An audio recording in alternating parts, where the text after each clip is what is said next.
It's another boomer who messed it up. To undercount the death Fuck him! total, to hide the death total, and then Fuck boomers in particular. evaded and lied to these. Alright, class, settle down and let me tell you a story. The Democrats have been posting some W's recently, and Shoe's finally begun to take notice. I mean, that's why we have this video. How did this happen? Epstein, Fuentes, and the Democrats' revenge.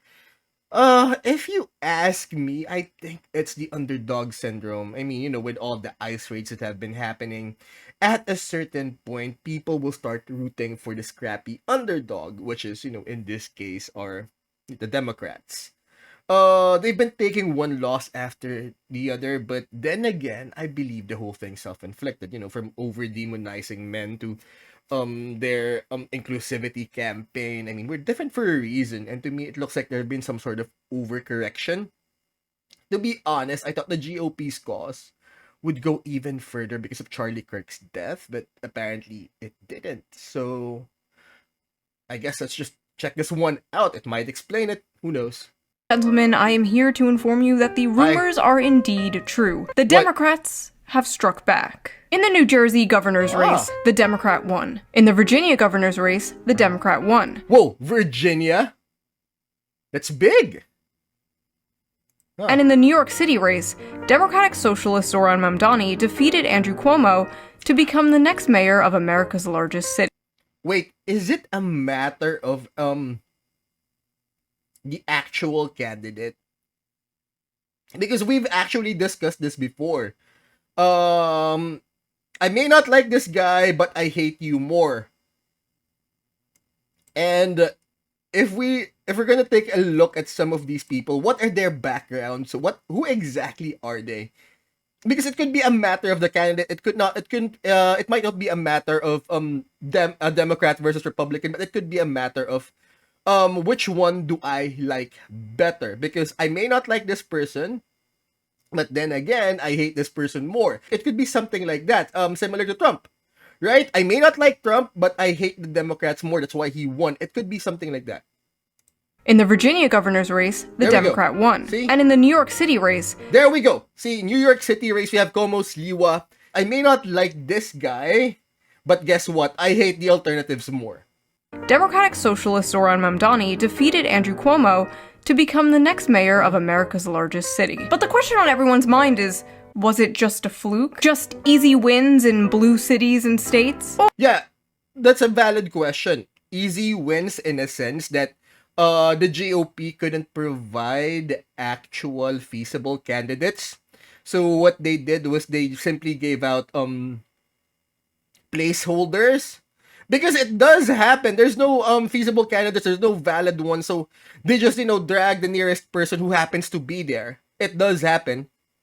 Or is there something more to this? Is this a sign of things to come? Is the Democratic Party finally turning their losing streak around? Are they actually listening to the people now? Did too many factors, but I guess we're here to find out. Did they finally learn their lesson? No. Thanks for watching. Yeah. My last 3 videos about electoral politics were warning the Democratic Party that young men were moving right because the party f***ing sucks and was becoming the young men eat and die movement. Yep. Spanking the Democratic Party for losing because they elected one of the most unlikable shittiest candidates while offering absolutely nothing to voters. And defending the voters from the wrath of a bunch of liberal streamer man-children calling the voters stupid and evil for daring not to vote for Hillary Clinton and brownface. But the thesis for all 3 of those videos was basically the same. As the right embraces working class populism, the Democratic Party and the left will continue to fade into irrelevancy. Yep. But as I also predicted in those last videos, there might be an eventual pendulum swing, and it might be happening much sooner than I predicted. Like, how did we go from Republicans? I mean, the basis for their loss, according to those previous videos, which we covered, by the way, is that the Democrat swing was that we're better educated, we're better than you, therefore vote for us. You're too stupid to know what you want, or you're too stupid to actually know what's good for you, so you better vote for us. That was their whole shtick. There was an over demonization of traditional masculinity. That if you're a traditional masculine man, you're stupid, and therefore you should trust us to represent you, regardless of the fact that this is how lowly we think of you. Now, there's a pendulum swing. I'm guessing people have realized, okay, the Democrats may have overcorrected at certain points, but now we have something like this. The shoe's now on the other foot, literally, I guess. But you know what? Let's keep on listening to her theory. Winning the popular vote, in part thanks to a lot of the young people voting, to a bunch of data showing those same young people dropping their support for the GOP already. But the interesting thing is, those young people don't seem to be moving to the Democratic Party either. Where are they going? And do the Democrats have a plan to scoop these people up? Yes, they do, and they called it, I'm not kidding, deciding to win. Deciding to win, as if the whole time they have just been simply deciding to lose. It was a choice, guys. They changed their mind and they want to win now. In this video, I will talk about why I think Zohran Mamdani won. We will go through the Democrat Party's plan to decide to win. We will briefly talk about the rise of the political commentator Nick Fuentes, the MAGA civil war, and what I like to call the inevitable rise of shoe-silism. If that sounds interesting, stick around. Sounds like something I could get behind. But there's a MAGA civil war? Interesting. If it doesn't, you can leave. It's not like I'll miss you or anything. Baka. I know a lot of you are not very interested in politics. You come here for the fun Reddit slop, that could be a sign of things to come on her next video, the whole Chundere thing. Men versus women content, yeah, I know. But unfortunately, politics kind of seeps into your lives whether you want it to or not. So you might as well be entertained when you hear about it, and have some fun with it when you can. And I just so happen to have the perfect app for that. So before we get into this political deep dive, let's quickly give a shout out to today's sponsor, one of my favorite sponsors to work with, Ground News. I'm listening. Ground News is a website and an app that gives readers a transparent and easy way to read news from all across the political spectrum, from left, right, and center. Every story comes with a quick visual breakdown of political bias that helps you understand the full story and makes sure you're getting both sides. One of my favorite features on Ground News is the blind spot feature, which shows you news stories that have been covered by one side of the spectrum and ignored by the other. For example, here is a story about how the White House apparently intervened in an Andrew Tate federal probe. 29 news. Why would they intervene a federal probe on Andrew Tate? I mean, why? To be honest, I don't think the guy's important enough. Sources covered this. 86% of them were left-wing. None were right-wing. Ground News also makes it really easy to compare headlines to see how political bias can affect framing. For example, this feud between Elon Musk and Billie Eilish. This right-wing headline reads, Elon Musk claps back at Billie Eilish after she slams him for hoarding wealth. And this left-wing article frames the same story as, Elon Musk's comebacks are as flat as his attempts at jokes. Very different vibes going on here. I have been using Ground News since 2021 because it is just a great and fun way to keep up with the news. But don't just take my word for it. Even the Nobel Peace Center called it an excellent way to stay informed, avoid echo chambers, and expand your worldview. Really Best of all, I am currently offering 40% off their Vantage plan, which is the plan I use to access all their amazing features. So go to ground.news/shoe or use the QR code here on screen, or use the link in the video description down below. It's only like $5 a month, which is basically the price of like a coffee. You can also gift a subscription to somebody. Just select the Vantage subscription, add a customized gift message, and Ground News will send it straight to their inbox where they can activate it. The perfect— Wait, people are paying like $5 for coffee? Like, where? Holy crap. Christmas present for your out-of-touch uncle who gets all his news from Facebook. So thank you, Ground News, for sponsoring this video, and thank you, the viewer, for— to be honest, I think, I remember like 20 years ago, wait, no, not 20, like more than 15 or 10 years ago, Bill Gates said the future of print media is bleak, but the future of journalism is bright. Because, like, for example, you get it from Facebook, Twitter, whatever, but here's the thing, right? On Facebook, you could get breaking news from Ariran TV, from CNA to Al Jazeera, right there on the dot. Imagine that, from Southeast Asia to the Middle East to the BBC to the AFP in the middle of Europe. So Yeah, here's the thing, right? Facebook, it's by itself is not a good news source, but Facebook can be a conduit, or other social media networks is a great conduit to actually access other real or actual news sites or actual news providers. Like I said, on Facebook, all you have to do is just, follow these news organizations. Like I said, from the AFP to CNA, from Southeast Asia to Europe to the BBC. You can have it all. You can actually get access to it all through these social media websites. But here's the thing, right? As long as you actually get your sources from actual news organizations and not just, your aunt, your boomer aunt or uncle sharing news from God knows where it came from. But anyways, let's keep on going. Not skipping the ad. We didn't skip the ad. Now, let's get back to the video. For those of you familiar with the Shoe0nHead channel, you know I've harshly criticized the Democratic Party for all my career. Some say too harshly. Frankly, I don't care. And some say I'm not harsh enough on the Republicans. First of all, true, but let's be honest, that's not why you come here. You go to Kyle Kalinske for that. Just like you go to Destiny to see opinions you can hear on CNN. Really? Or to Hassan for dog training tips. You come here to hear, golly gee willikers, I'm left-wing and the Democrats have gone crazy. That's the shit you're here for. But are the Democrats actually getting their shit together? Or did they simply get lucky in a few... Like I said, there could be that possibility that, you know what, they simply couldn't get feasible candidates to actually put up a resistance or to actually put up a decent campaign. Like, who are these people?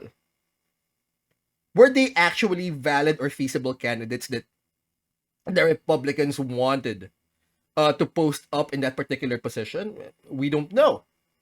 So I guess that's why we're here to find out. That's what we're here to find areas. One of those blue areas being my city, New York, where Democratic Socialist candidate Zohran Mamdani won the election and will become the new mayor. And a lot of people are like really confused about how this happened. And if you're one of those people, you really need to keep watching. If you don't understand why Mamdani won, I'm sorry to say, but you're kind of like the liberals in 2016 who didn't understand why Trump won. It's actually extremely understandable why Zohran Mamdani won, and it's not just because New York is full of commies or whatever. He's objectively the best Democratic candidate that they've had in a very, very long time. Like, I know the bars... See, again, the Democrats posted an actual candidate, an actual feasible candidate. That could be it.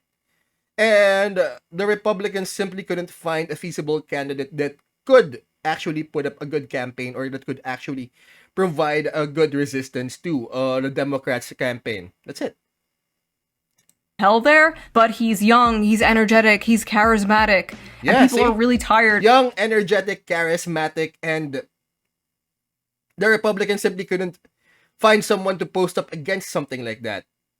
Of the White House doubling as a retirement home. And of course, I like many of his economic policies. I like the universal childcare thing, the transportation, flipping off the Christopher Columbus statue. That's the shit I don't like. Bitch, that's our fucking guy. He was a brave Italian explorer who discovered America, and in this house, Christopher Columbus is a hero. End of story. I've said this many times, but I don't think the good left-wing policies can even exist alongside the bad left-wing policies. Like, I don't know how you can have free transportation, but also be soft on crime. Like, I don't know, like, in what world does that work out? You can't have nice, clean, free transportation if a bunch of drug addicts and violent felons are going around stabbing people and setting them on fire. Yeah, you can't have nice things if you don't have rules to enforce those nice things. You know what I mean? It's always such a breath of fucking fresh air when I go back to visit my family in the suburbs of Long Island and I go to the CVS and the fucking toothpaste is free from their plexiglass prisons. You shouldn't have to wait 10 minutes for some poor wagey to come unlock the cagey so I can buy fucking shampoo. We don't— Oh my god, that's something new.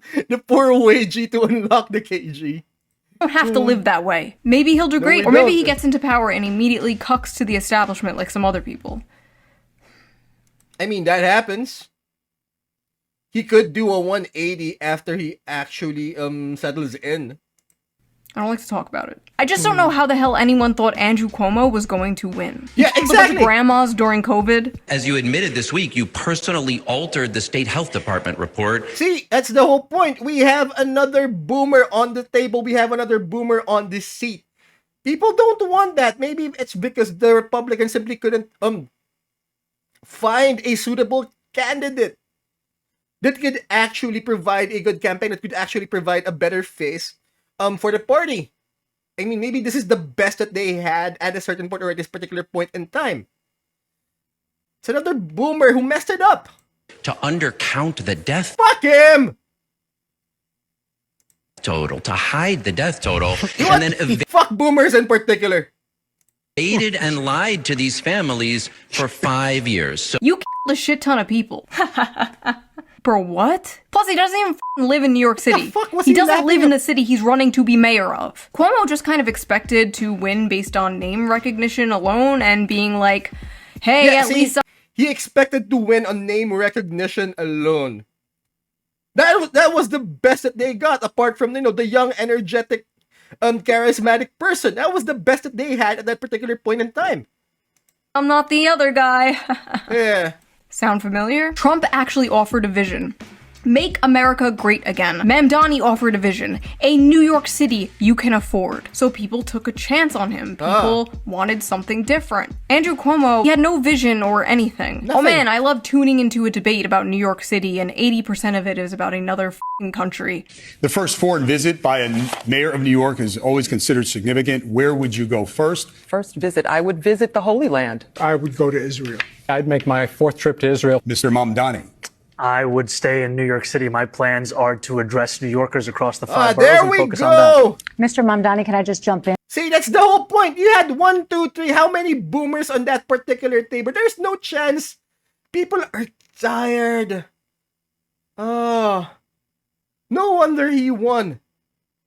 And would you visit Israel? That was the exact moment I knew Zoran was going to win. Bro Yeah. was just surrounded by NPCs. I love how they're like, where would you go? And Zoran was like, I'm gonna stay here. And instead of being like, no, Zoran, the question was, where would you go? They're like, why wouldn't you go to Israel? Like, that's the There we answer go. to the question. Like, that's just the default answer to that question. His win was very much in part a direct response to the affordability crisis that many Americans are facing. So what is the GOP's answer to the affordability crisis? Oh, great news, guys. There is no affordability crisis. It doesn't exist. It's all in your head, There we silly. go. Need to save money? Simply don't buy your grandmother a Christmas present this year.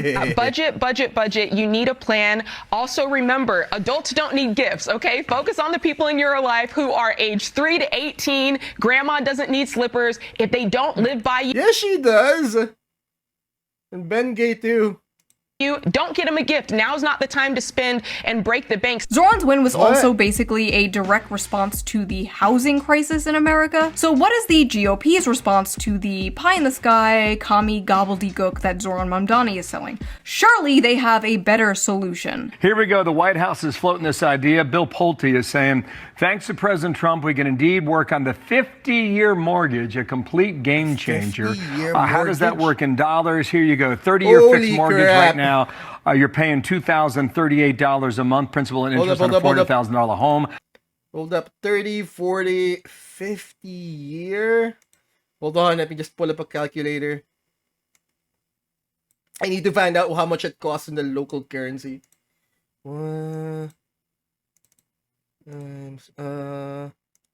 Let's put it at 60. Holy crap. Holy crap. Nope, can't afford it. It's like over 100K on a monthly basis.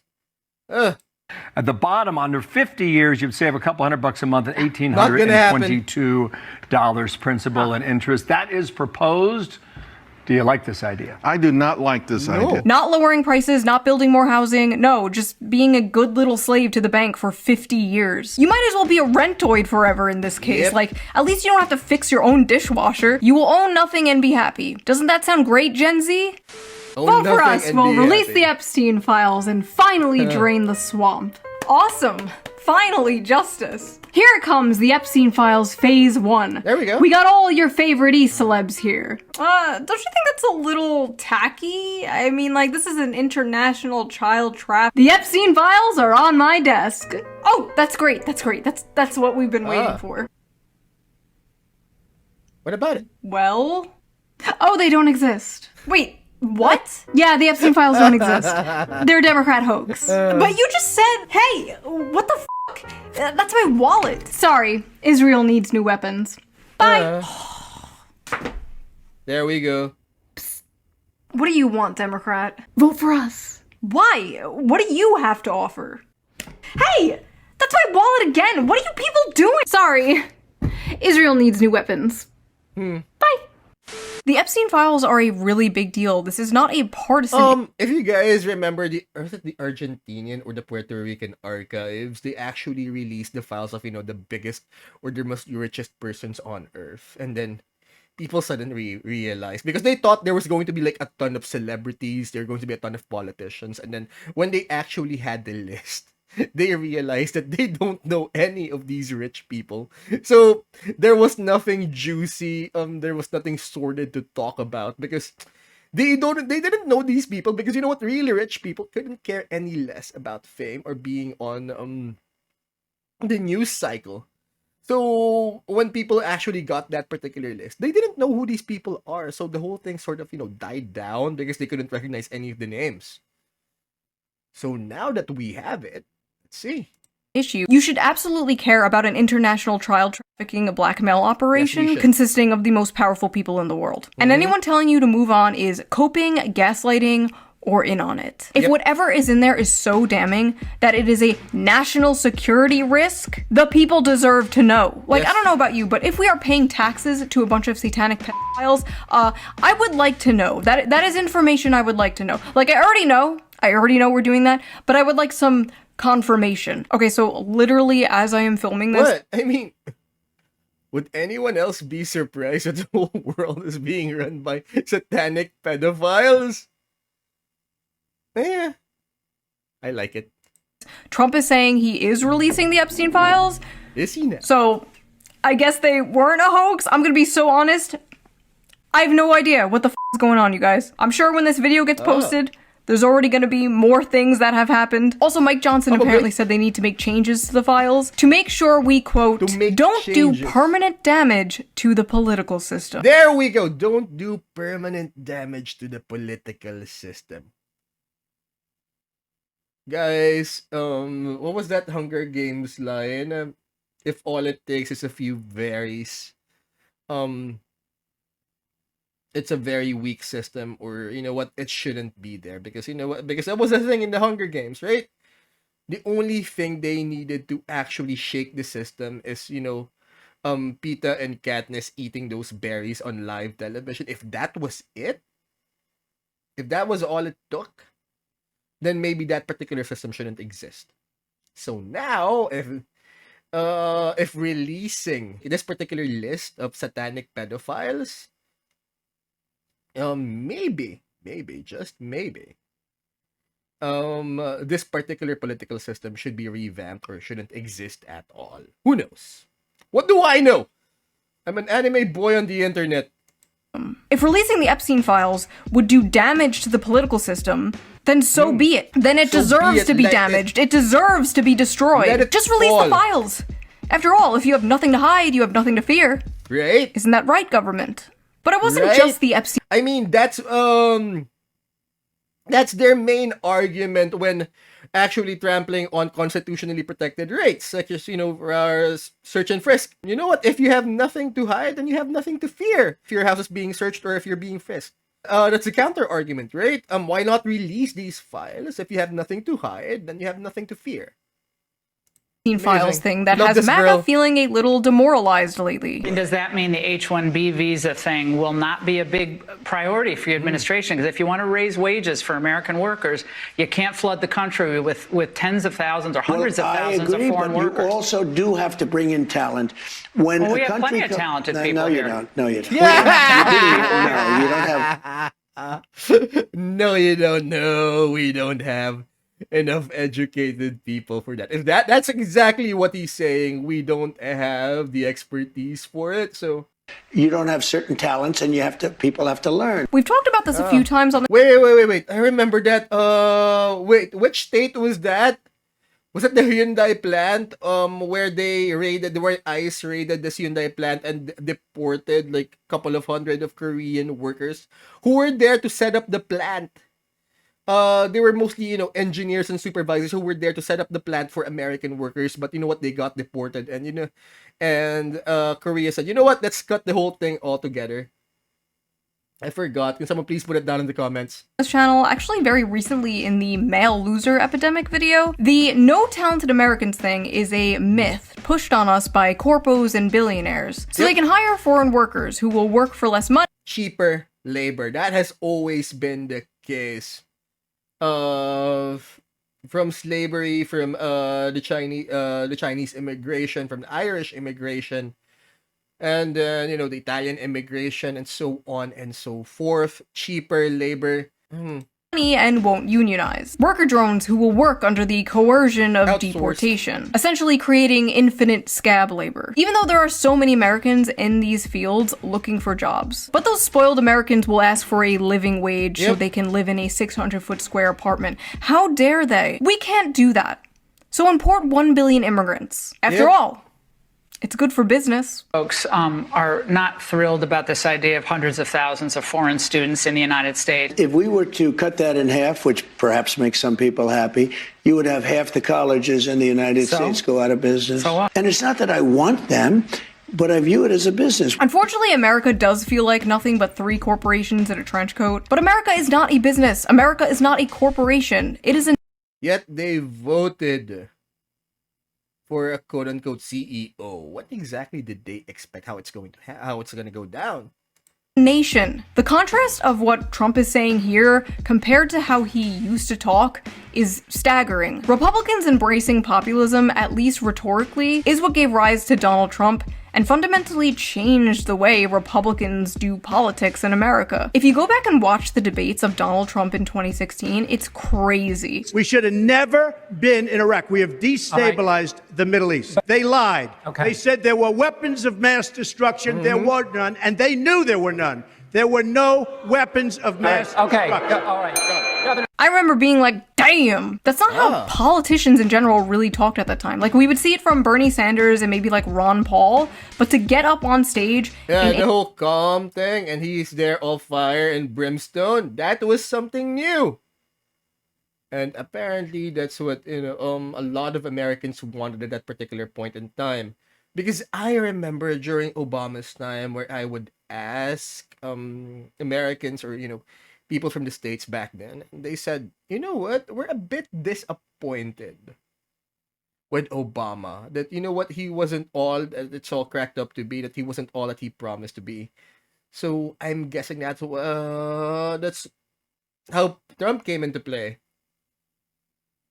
Anyways, a Republican debate in front of Republican donors, saying that kind of shit was unheard of. Bro was getting booed. Trump won in 2016 by decrying the bloodlust and warmongering of the Republican Party, but also by speaking to the economic woes of the average working class American. Basically saying, I see you, to people who felt like they haven't been seen by either party in a very long time. Like, I saw people in my life, my neighbors and stuff, that were all like Obama voters, like, just flipped to Trump, and now, like, all of Long Island. Long Island is like the Florida of the North. Back then, there was this, what they call the Obama syndrome. It's like when people go around and they were asked, oh, who did you vote for? Oh, voted for Obama, because they were afraid of being seen as racist if they didn't vote for Obama. Anyways, different time back then. Northeast, bro. It is like Trump country there now. Before Trump... Oh, my nuggies are here. My nuggies are here. 1 second. What? 1 second. I must go get my nuggies. It's nuggie time. 34-year-old woman, by the way.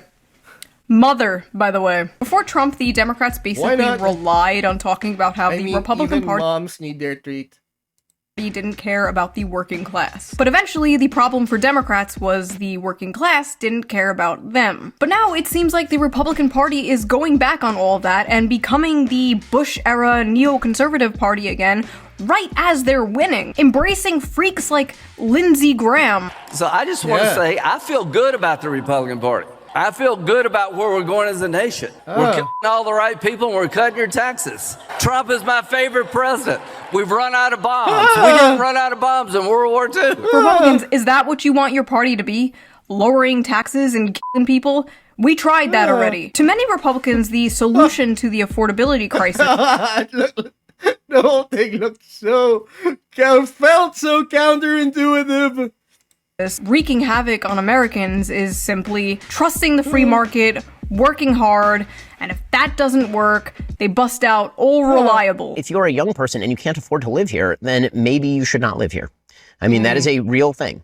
Yeah, I know that we've now grown up in a society that says that you deserve to live where you grew up, but the reality is that the history of America is almost literally the opposite of that. Ah yes, the classic. Just move. Just move from Economic Zone 67 to Economic Zone 69. I don't know, man. Maybe some people actually like where they live. Maybe they want to make their community better. This is like the libertarian version of just deal with it when you talk to leftists about crime. Like, no, we shouldn't just deal with it. We shouldn't just move. Maybe we can make the cities in our country livable and safe. Maybe better things are possible, actually. Maybe. My husband and I moved away from our families because— But no, actually, you have leadership that's pandering to corpos whose bottom line is revenue. So no, actually revenue, not people. So yeah, maybe the best thing would be to move from economic zone 67 to economic zone 65, from tax bracket A to tax bracket B.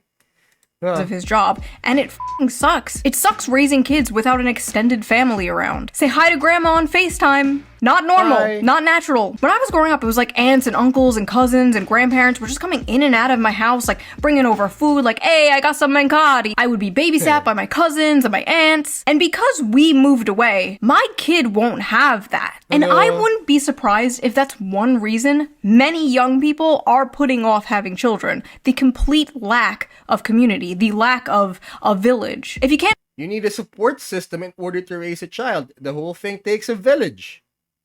afford to live where your family lives, just move to fucking Gary, Indiana, where there's nobody around and no jobs and no family and no friends, but hey, at least you can afford a house there. That's not how life should work, Ben. Maybe take a step back and try to understand. Am I doing bird hands too much? You guys have made me so insecure about the fucking bird hands thing ever since this meme. Huh? Listen, I'm a woman, okay? We are programmed to scold I mean, that's their version of the Italian hands.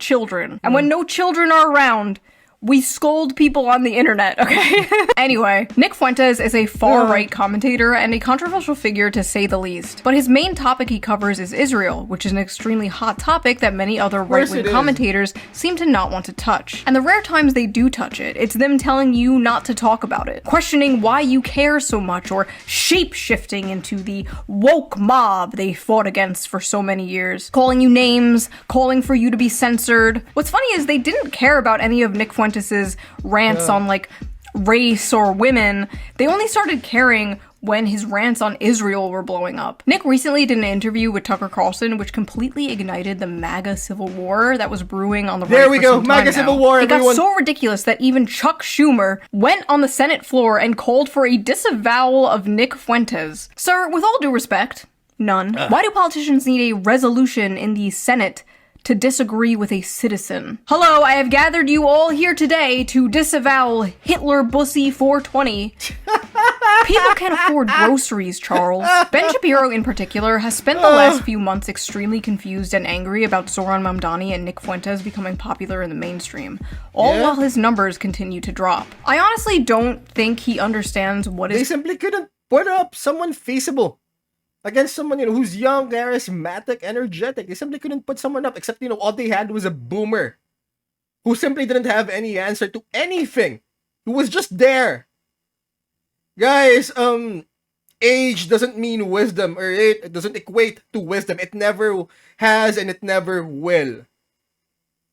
Happening here. So I am going to explain to you, Ben, what exactly is going on here. The American dream does not exist anymore for most people. Young people followed advice that worked for older generations, and it got them nowhere. Young people are tired of this stale, therefore nowhere, because you know what? These boomers have been giving out advice that happened in a world that no longer exists.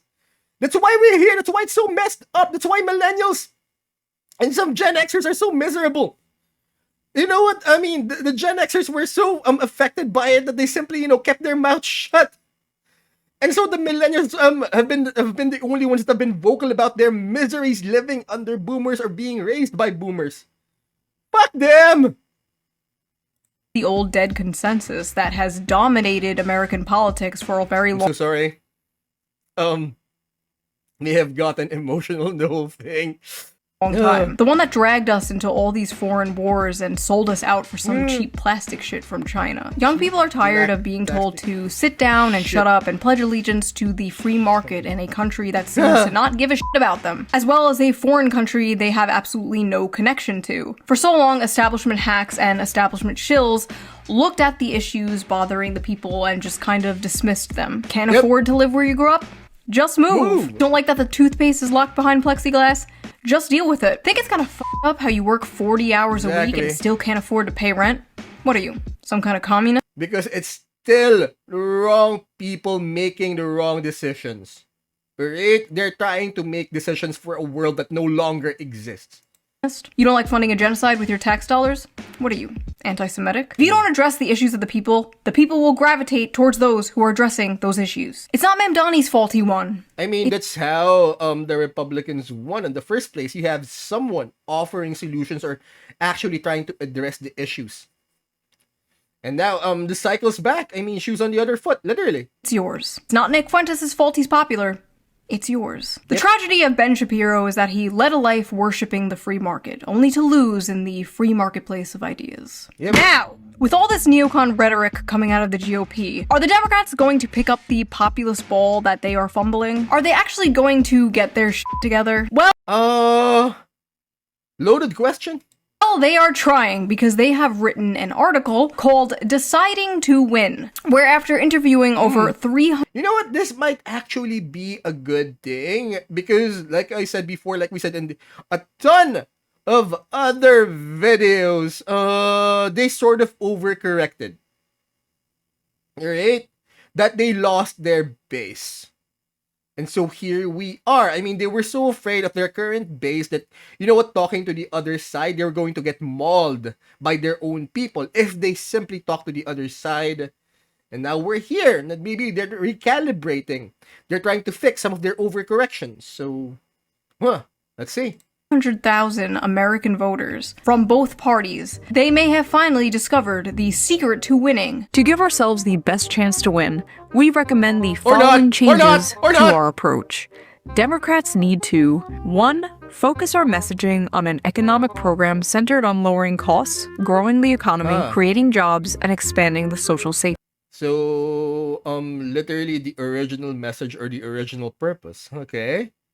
Net. 2. Advocate for popular economic policies. Moderate our positions where our agenda is unpopular, including on issues like immigration, public safety, energy production, and some identity and cultural issues. So basically it took you guys 10 years, millions of dollars, and dozens of Microsoft team meetings to come to the conclusion that everyone has been saying forever. You wasted a decade worshipping at the altar of mentally ill Karens, and now you're acting like, hey, what if we were normal? Is a groundbreaking political discovery. Fuck you. I could have told you all this for free. It is a bad sign that it took you... People have been telling it to them for free. But no! Their message was that you're all stupid, you're all undereducated, and therefore you should vote for us, the smart and educated people, the woke people. That was their messaging. That's why no one voted for them. That's why they lost. Over a decade to come to the same conclusion that my audience has come to like a decade ago. And they're all retarded. Please reflect on this, I beg of you. Also, what do you mean you had unpopular positions on public safety? Like, why would you even say that out loud? Yeah, let's vote for the party that admits it was wrong about the issue of crackheads shanking people in the street. I love this quote from Nancy Pelosi randomly shoved in here. Winning an election is a decision. You make a decision to win. And then you make every decision in favor of winning. How deep! How thought-provoking! Thank you, Nancy. What would we do without you? Probably win an election. Democrats have changed our focus. In comparison with the Democratic Party of 2012, today's Democratic Party is more focused on issues like climate change, democracy, abortion, and identity and cultural concerns, and less focused on the economy and middle class. The table below shows the shift. Through an analysis of the prevalence of selected words in the 2024 Democratic Party platform, in comparison with the 2012... Now here's the question. Will their people actually agree to this? Will the Karens, will the woke people who refuse to talk to Joe Rogan because he was a misogynist, Will they actually agree to this? Because we've actually covered this in some of our old videos and some of Shoe's older videos, that some of their own members were afraid to actually speak out or reach out to Republicans or, you know, traditionally masculine personalities, because they were afraid that they were going to get mauled. They were talking that, you know what, we need to figure out how to talk to men again, traditional men again, because they forgot that traditional men exists.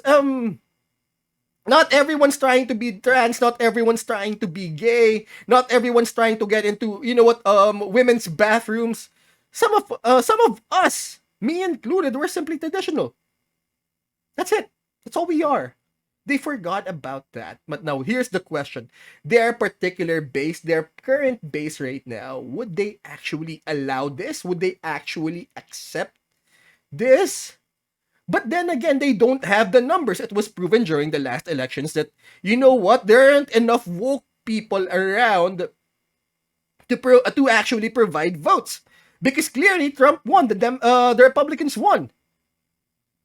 So there's the question, right? Would they actually drop their current base? Because clearly they don't have the numbers. Because if they did, then Trump wouldn't be here.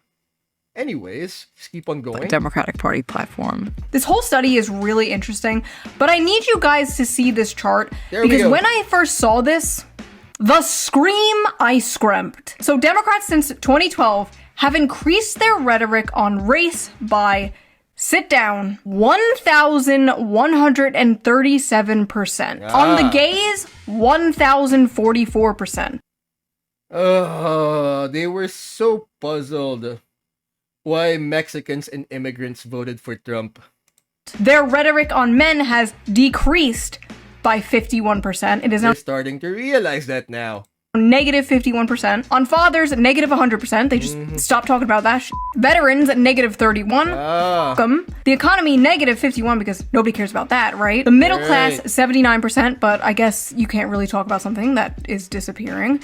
And jobs, negative 47%. It somehow gets worse. Apparently voters trust Republicans more on the most important issues to them and trust Democrats the most on the least important issues to them. Like they literally care the least about LGBT, but trust Democrats the most with it. The most popular Democratic policies among voters are things like lowering drug prices, banning stock trading, expanding Medicare, and raising the minimum wage. While the most unpopular Democratic policies are things like abolishing the police, providing free healthcare to illegal immigrants, and affirmative action. You're telling me this for the first time. Democrats, here is some advice for free. You can't just be MAGA light. Why would people drink Mr. Pibb when Dr. Pepper is right there? You know what I'm saying? You gotta bring something different, something Democratic Party equals MAGA light. Better to the table. And that difference should be working class focused economic populism. I don't just want two neocon parties, okay? But all of this is pointless when it's clear the Dems are not changing at all. They're just gonna change their messaging. They're putting pretty wrapping paper and a bow on a big fat smelly turd. There is a chance that the Democrats may win based entirely on Orange Man bad.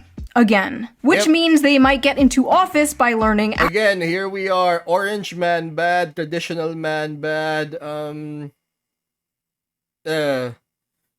MAGA light good. Absolutely f***ing nothing.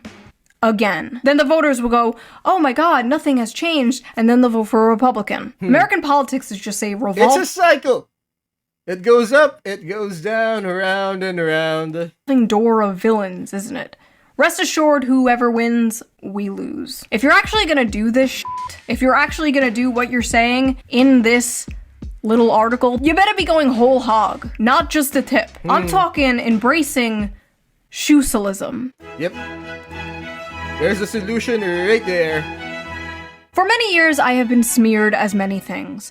Grifter, flip-flopper, fence-sitter, racist, sexist, homophobic, but I am not a grifter, flip-flopper, or a fence-sitter. I'm simply living in 2055. You see, America has been a hyper-capitalist, economically center-right, socially center-left country since about the mid-century. And I know libertarians in my audience are gonna be like, it's not capitalism, it's cronyism. Okay, whatever the f you want to call it, It sucks, okay? So what if instead, and hear me out, what if instead we were a more people-focused, community-focused, working-class-focused, economically left, socially right country? All the data shows more people fall into that quadrant, the populist quadrant, the shoe-less quadrant, if you will. What was that? Simpsons meme? It's bringing love! Get it! No, not gonna happen. Than the current system we are in today. If a shoe-less party existed, it would be incredibly popular, but it doesn't exist. And that's probably by design, honestly. The Social Democrat Party of Denmark has passed many progressive policies that liberals in America would only dream of. Protection from rent hikes, free college and healthcare, carbon taxes, and a very strong welfare system. But the Social Democrat Party also believes in a strict immigration policy. They believe that if immigration is too fast or chaotic, it puts pressure on working class communities, weakens social unity, and makes it harder to maintain their strong welfare system. Wow, what a f***ing grifter Denmark is. I feel like so many people nowadays are like terminally those weren't the ideals America was built upon. It's a land of opportunity. You get here, you pull yourself up, you take in all of your opportunities, and you'll have a better life. That's the American dream, and that these Denmark's ideals isn't what you might call the American ideals or the American dream. That's why it's called the American dream. Left-right brain to the point where, like, they look at issues and instead of being like, that solution makes sense to me, I believe that, I agree with that, they instead go, that's the left-wing solution, therefore I will believe in that. And it's so stupid and hyper-partisan and makes absolutely no sense to me, and that's why I think like a lot of left-right brain disagreeing just because the other side said it. Hyper-partisan people don't understand me or people like me. That's why they call me a centrist or fence-sitter or flip-flopper or whatever. And it's like, no, I'm not a fence-sitter. I have many strong opinions. You just don't like them. And no, I'm not a flip-flopper just because you don't understand the concept of having opinions that don't perfectly fall on the arbitrary, always changing. That's the whole point. That's why people are pissed off at her. Just there's actual compromise and there's actual adjustment to her ideals, because people when people take one particular side, nope, this is the only side we know and these are the only ideals that we will have. There can be no adjustments or there can be no compromise. That's it. That's a very boomer thing of how they operate. It's a boomer thing. Like, you know what? Let's stick to our ideals and we make no adjustments, no compromises whatsoever based on the present circumstance, no matter how the world changes. And that's how we ended up in the world today. Left-right axis that is American circus politics. There's nothing incoherent about my beliefs on paper. None of them contradict one another. I don't understand. She likes free healthcare but doesn't want to chemically castrate children? She believes in workers' rights but wants a stricter border? I don't get it. Like, where is the contradiction? I'm basically just Bernie Sanders before he got his spine surgically removed by the DNC. In conclusion, MAGA and the Republican Party embracing populism is what made them so popular in the first place. But if the Republican Party's answer to all these issues young people are having is, F you, just move, you're not talented, maybe you'll own a home when you're 70 years old, they're doomed. Like, they had a small, brief fling with populism and ghosted it. Just pumped and dumped. Like a fat whore they're ashamed of and won't bring out on dates in public.